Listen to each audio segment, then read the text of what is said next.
Je vous invite à prier.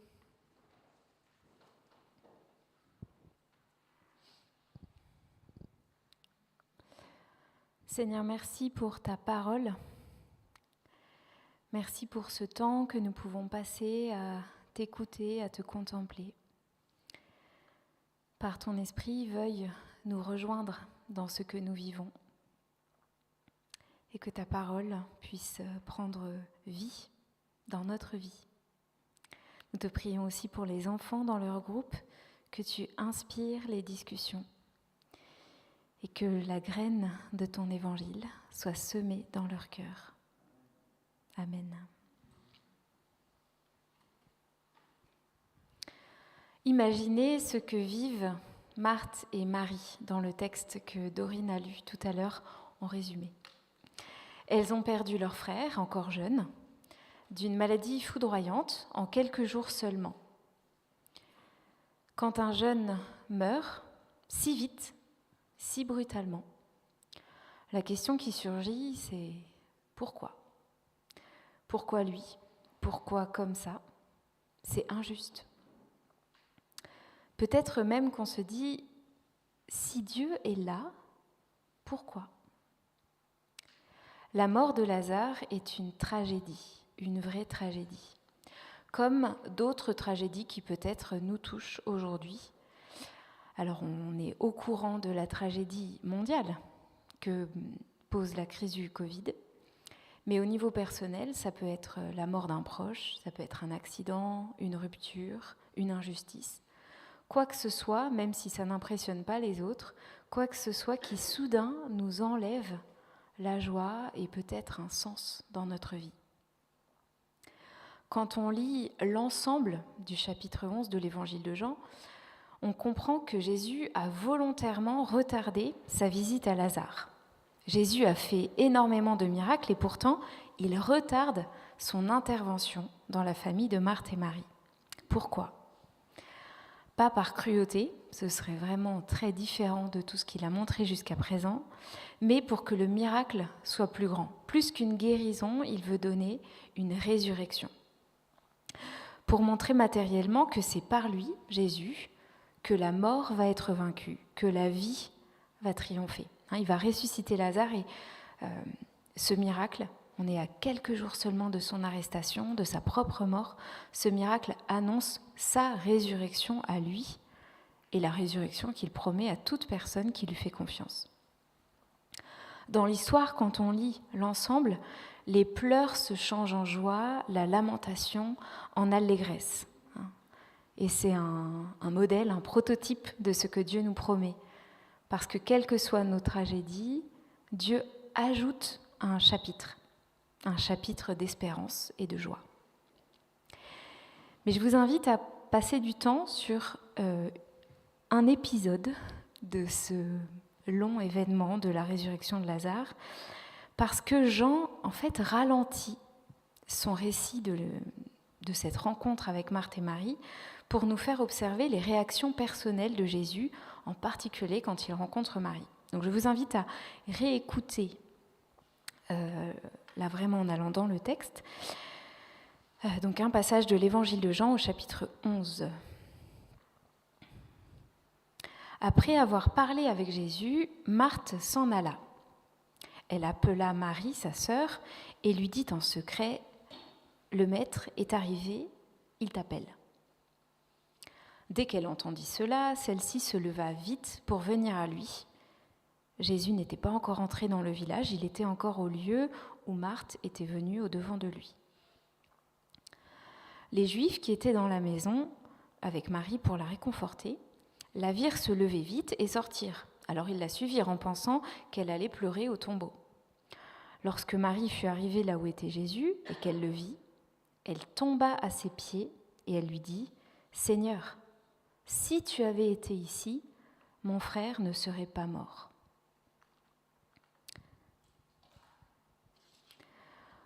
Quand Jésus la vit pleurer et qu'il vit pleurer aussi les Juifs qui étaient venus avec elle, son esprit s'emporta et il se troubla. Alors il dit « Où l'avez-vous mis ?» « Seigneur, lui répondirent-ils, viens voir. » Jésus fondit en larmes.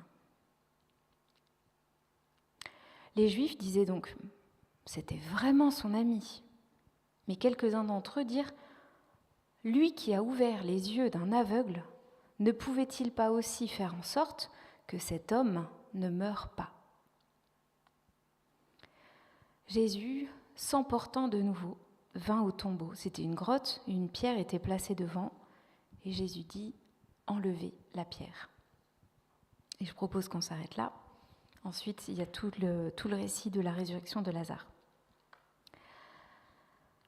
Dans ce texte, on est loin d'une scène intimiste. Il y a tout un cortège de visiteurs, de professionnels du deuil. À l'époque, même une famille pauvre était censée engager 2 joueurs de flûte et une pleureuse pour honorer la personne qui était défunte. Alors la famille de Marthe, Marie et Lazare était vraisemblablement une famille de notables, connue jusque dans la capitale, à Jérusalem, qui n'est pas très loin de Béthanie, mais quand même. Et on imagine qu'il y a des visiteurs et aussi un cortège au-delà du cortège réglementaire. Donc, il faut imaginer que dans cette maison et sur ce chemin, il y a du monde et du bruit et de l'agitation. On n'est pas là dans des processus funéraires pudiques comme en Occident. Il y a des rituels, il y a des manifestations physiques, et puis il y a des cris. Et au milieu de tout ça, Marie court vers Jésus dès qu'elle entend qu'il l'a appelée. Et elle lui dit la même chose que Marthe lui avait dit, « Si tu avais été là », et elle tombe à ses pieds. Avec Marthe, Jésus avait parlé foi, doctrine, il avait raisonné, il avait conduit Marthe à professer sa foi en Jésus. Mais là, il est devant l'émotion nue de Marie. Et il réagit complètement différemment. On voit que même s'il part faire le miracle, même s'il avance pour résoudre la situation, il est saisi par l'émotion. Et je vous propose de revenir sur les expressions qui sont utilisées parce que ce sont des expressions un peu particulières. Alors, au verset 33 et 38, le trou, c'est parce que je vais mettre les autres expressions au milieu. Au verset 33 et 38, il est dit que son esprit s'emporta. Le mot qui est utilisé est un mot très imagé qui désigne le mouvement que font les chevaux quand ils sont irrités. Vous voyez ce mouvement de recul. Donc c'est vraiment un mouvement d'irritation, d'indignation, de rejet. Et Jésus donc a la même réaction devant le tombeau. Deuxième réaction que... désolée, c'est mal fait. Bon, excusez-moi. Donc deuxième réaction de Jésus, c'est qu'il se trouble en lui-même. Dans le reste des évangiles, on retrouve le mot qui exprime le trouble et la confusion, mais pas chez Jésus. Chez ceux qui sont avec Jésus, en général ses disciples ou les témoins de ses miracles. Ce sont des gens qui sont bouleversés parce que Jésus fait l'impensable, l'irrationnel, le surnaturel, quand il guérit ou quand il fait des miracles. Les seuls moments où c'est Jésus qui est troublé, c'est ici et dans tous les jours qui vont le conduire jusqu'à la croix. C'est maintenant Jésus qui est face à l'impensable, face à la mort. Et la troisième réaction émotive que Jean note, c'est que Jésus verse des larmes. Alors, ce n'est pas tout à fait le même mot que le mot pleurer. C'est pour ça que j'ai choisi une traduction qui mettait ça en valeur. C'est un verbe qui a donné dacryosérum, pour ceux qui en utilisent. Donc, c'est vraiment un verbe qui désigne les larmes et sûrement une façon de pleurer qui n'est pas particulièrement bruyante, mais qui se remarque parce qu'on pleure, parce qu'il y a des larmes qui coulent. C'est marrant parce que c'est notable parce que ce verbe n'est utilisé qu'une seule fois dans le Nouveau Testament, ici. Donc oui, Jésus pleure, mais en plus, Jean utilise un verbe qui montre que c'est une réaction unique qui est différente. Jésus a pleuré à d'autres moments, ce n'est pas le seul moment où il pleure, mais c'était des pleurs de lamentation. Ici, c'est difficile à interpréter, mais il est rattrapé par l'émotion. Donc Jésus pleure et ça se voit. Et c'est difficile à comprendre puisque ceux qui sont présents avec lui s'interrogent. Pourquoi est-ce qu'il pleure ? Il doit pleurer Lazare, c'est logique. Personne à part Jésus ne sait qu'un miracle se prépare. C'est pas toujours facile d'interpréter les émotions de quelqu'un. Et je pense que quand on est dans le registre émotionnel, on est souvent dans le malentendu.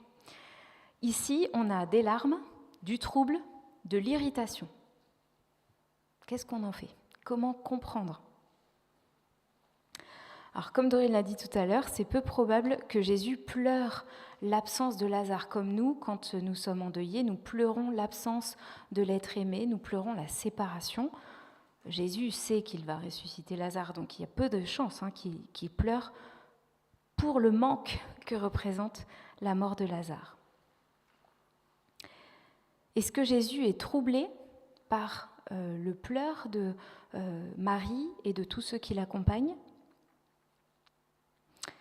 Jésus n'en est pas à son premier miracle, il n'en est pas à sa première résurrection, il a déjà vu des gens pleurer, il a déjà vu des gens traverser le pire. Mais peut-être que là, c'est un peu différent, parce que là, ce sont ses amis. Ce sont ses amis qui pleurent, ce sont ses amis qui sont dévastés. Je ne sais pas pour vous, mais je vais vous donner un exemple. Je me souviens quand, il y a un peu moins d'un an, quand les personnes ont commencé à dire « Je connais quelqu'un qui a eu le Covid, ça se rapproche, genre ça devient réel. Tant qu'on ne connaît personne qui l'a eu, bon, c'est une histoire des médias, mais quand c'est un proche qui est malade, on a l'impression que d'un coup, c'est réel. » Je pense que pour les tragédies, c'est pareil. On peut être ému, touché, interpellé par ce qu'on voit aux informations, mais quand c'est un ami, un proche, une personne de notre famille, ou nous-mêmes, bien sûr, d'un coup, c'est une autre réalité. Jésus n'est pas seulement triste, je pense qu'il est aussi rattrapé par ce qui l'attend. Dans quelques jours, c'est lui qui va subir la rupture, la séparation, la mort, alors d'avec les autres et d'avec Dieu. C'est lui qui va endurer le poids total de la réprobation de Dieu devant le mal. C'est lui qui sera abandonné de tous, mis au tombeau, plongé dans l'affliction. La croix se rapproche et Jésus le sait, il le sait très bien. Et d'ailleurs, c'est après ce miracle que les religieux vont comploter pour décider de faire condamner Jésus à mort. Donc vraiment, ça se rapproche et l'angoisse de la croix devient de plus en plus importante. Et peut-être qu'avec tout cela, parce que quand on pleure ou qu'on s'indigne, il n'y a pas toujours une seule raison, parfois c'est tout un mélange d'émotions qui sont là. Jésus se révolte simplement contre la mort elle-même. Derrière la mort, il y a le mal qui a séparé l'être humain de Dieu, qui l'a coupé du bien, de la justice, de la vérité, de la joie et de la vie. Jésus pleure peut-être sur ce poids qui pèse sur nos épaules, ce poids qui pèse sur tout être humain, sur cette rupture d'avec Dieu, sur ce gâchis. Les êtres que Dieu avait créés avec amour, avec un projet de joie et de paix, sont brisés. Et le pire des brisements, bien sûr, c'est la mort. Jésus est en route vers un miracle et il pleure. Il est en route vers notre salut et il pleure. Même si Jésus sait que ça va bien finir, le chemin à parcourir jusqu'à la fin est long et lourd et douloureux. C'est pareil pour nous, On a beau croire que Dieu nous fera vivre au-delà de la mort, ça nous donne un espoir incroyable, mais ça n'empêche que la mort soit insupportable. Celle des autres, dont nous subissons l'absence, mais aussi la nôtre, celle dont nous parlons si peu, mais qui nous terrifie, c'est peut-être pour ça qu'on en parle si peu, qui devient toujours plus réelle au fur et à mesure que notre corps se dégrade. La mort est insupportable. Et espérer dans le Dieu de la vie, espérer vraiment avec foi, n'empêche pas de pleurer, de se révolter, de s'indigner face à la mort et à tout ce qui est mortifère dans notre vie, que nous causons ou que nous subissons. En fait, je crois que cette révolte et cette peine, ça montre la gravité du problème. Si la mort n'est rien, pourquoi espérer la vie ? C'est rien. Mais si la mort est grave, alors la promesse de Dieu de nous donner la vie au-delà de la mort, malgré la mort, c'est tout.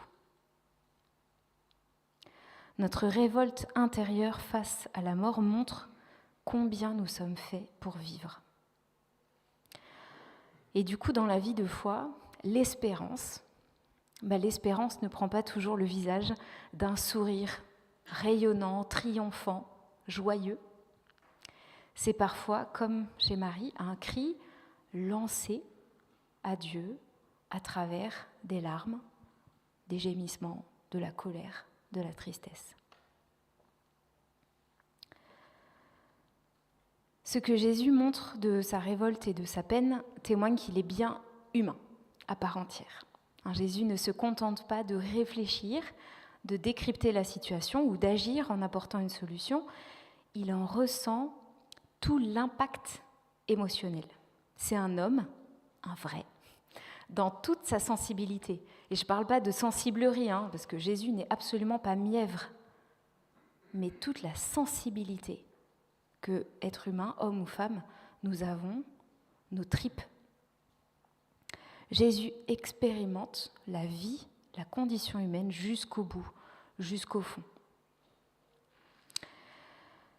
Et c'est un réconfort. C'est un réconfort. Quand mon père est mort, bizarrement, c'est la colère qui est venue avant la tristesse. Vous savez, il y a plusieurs sentiments dans le processus de deuil. Il y a la colère, la tristesse, la dépression, etc. Et donc pour moi, cette fois-ci, ça a été la colère qui est venue avant la tristesse. Et ce qui m'a soutenue dans ce moment, c'est très personnel, mais c'est cette indignation de Jésus devant la mort. Et de me dire que lui aussi, en fait, il avait été indigné, révolté par cette réalité de la mort qui nous révolte. Jésus est devenu tellement humain qu'il a été révolté par tout ce qui nous brise. Il nous comprend dans notre plus profonde intimité. Donc Jésus est un vrai homme, jusque dans ses tripes. Mais dans la Bible, il n'y a pas que les humains qui ont des entrailles et un cœur. Dieu aussi. Dieu se présente à nous, en particulier dans l'Ancien Testament, comme le sage, le vrai, comme le tout-puissant, celui qui pense, celui qui agit, et celui qui ressent, celui qui aime, celui qui se réjouit, sinon il ne nous proposerait pas de vivre sa joie. Celui qui est jaloux quand on le trahit, celui qui est en colère quand ceux qui l'aiment souffrent. Jésus est bien humain quand il ressent nos émotions, mais il est aussi une vraie et parfaite image de Dieu. Un Dieu sensible, proche, un Dieu qui est prêt à tout pour nous rejoindre, pour porter nos fardeaux avec nous et pour nous en délivrer. C'est tout le mystère de la croix, ce mystère infini que nous avons chanté tout à l'heure, où Dieu fait homme, porte à la fois nos fautes et nos blessures. Mais sa vie transperce la mort. Quel réconfort! Dieu, et Jésus l'incarne parfaitement, Dieu n'est pas insensible à ce que nous vivons, mais il nous rejoint et il agit. Alors, pas toujours par une résurrection, quoi qu'il y ait des miracles, mais en dénouant des situations, en ouvrant des perspectives, en accordant une aide inimaginée, ou tout simplement en accordant sa paix dans la confusion, en donnant la force de faire un pas supplémentaire. Par son esprit, Dieu nous rejoint de l'intérieur pour traverser l'épreuve avec nous et nous conduire vers la vie. Alors c'est un vrai réconfort de savoir que rien n'est trop terrible pour Dieu. Il nous rejoint, quoi qu'il nous arrive. Parfois, nous recevrons une réponse à nos pourquoi, après coup. Parfois, nous ne recevons pas de réponse, jamais. Mais quelle que soit la situation, il y aura toujours la présence de Dieu et l'espérance qu'il nous donne. La présence de Dieu par son esprit proche, intime, et l'espérance dans le Christ qui a vécu le pire et qui a fait surgir la vie malgré tout, au-delà de tout. Et on pourrait s'arrêter là et être simplement dans l'adoration pour ce réconfort que Dieu nous apporte, ce réconfort incroyable. Mais je crois qu'il y a aussi une inspiration à trouver dans ce réconfort. À l'image du Christ, nous sommes, nous aussi, appelés à devenir des relais de la compassion de Dieu. Réconfortés par Dieu, appelés à être réconfortants, à rejoindre l'autre pour porter un peu de son fardeau. Alors on ne remplace pas Dieu, c'est pas ça que je dis, mais simplement on prend une part à son activité réconfortante. Alors c'est vrai qu'on est tous différents. Certains préfèrent réfléchir, d'autres agir, d'autres encore écouter. Et puis il y a des questions de culture, de tempérament, on est vraiment tous différents. Et parfois peut-être qu'on est tenté de simplement avoir la posture qui nous est la plus facile et puis de partager les tâches en disant bon elle écoute bien, lui il agit bien, lui il réfléchit bien, voilà. Mais on est tous un petit peu des trois. On a tous une tête, des entrailles et des mains, si vous voulez. Et on est tous appelés à vivre les trois et à servir Dieu en 3 dimensions, avec tout ce que nous sommes. À aimer Dieu, à l'imiter, à aimer celui qui est à nos côtés, avec tout ce que nous sommes. Comme à chaque fois qu'on veut imiter Dieu, c'est difficile. C'est difficile parce que l'émotion, elle est inconfortable, elle nous bouscule. En général, elle n'est pas convenable, elle n'est pas polie. Jésus pleure. C'est gênant, ça paraît incontrôlable. L'émotion, chez soi ou chez l'autre, on dirait parfois que c'est un tsunami et on se demande ce qui va se passer si on se laisse submerger. Mais Jésus, comme Dieu, assume cette part émotionnelle. Il ne se laisse pas submerger, il va quand même faire son miracle. Mais il y a un temps pour l'émotion. Ce n'est pas parce qu'on pleure ou qu'on s'indigne que tout est bloqué et que jamais on ne va se mettre à réfléchir ou à agir. Mais accepter l'émotion, c'est accepter de laisser résonner les choses, de laisser l'impact de ce que nous vivons nous rejoindre. Et ça nous permet sûrement de mieux nous mettre en route et de mieux avancer. Dans notre monde, en dehors de l'Église, mais pas que, malheureusement, il faut toujours avancer, être efficient, vous savez, on avance, on avance, on avance. C'est dangereux de s'arrêter, c'est dangereux de se montrer tel qu'on est, de baisser sa garde, de montrer son émotion, c'est gênant. L'émotion, pour paraphraser une formule, il y a des lieux pour ça. On préfère la laisser aux professionnels ou alors à l'art, là c'est pas gênant.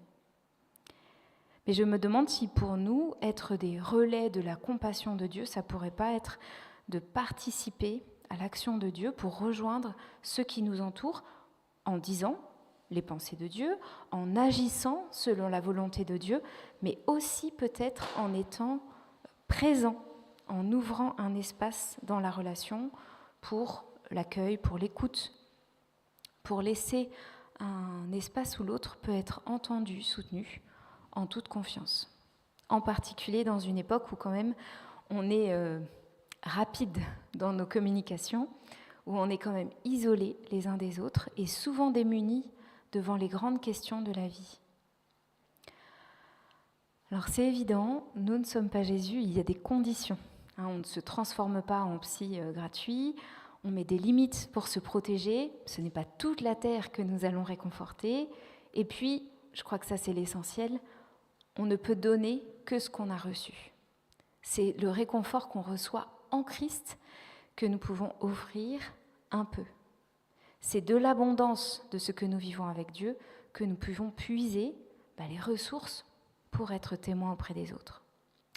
Mais si nous pouvons être différents en refusant d'être indifférents, si nous pouvons transmettre dans l'Église et en dehors, à un ami, une collègue, un patient, une élève, un peu de ce réconfort que Dieu nous apporte en Jésus. Quelle bénédiction! Quelle bénédiction!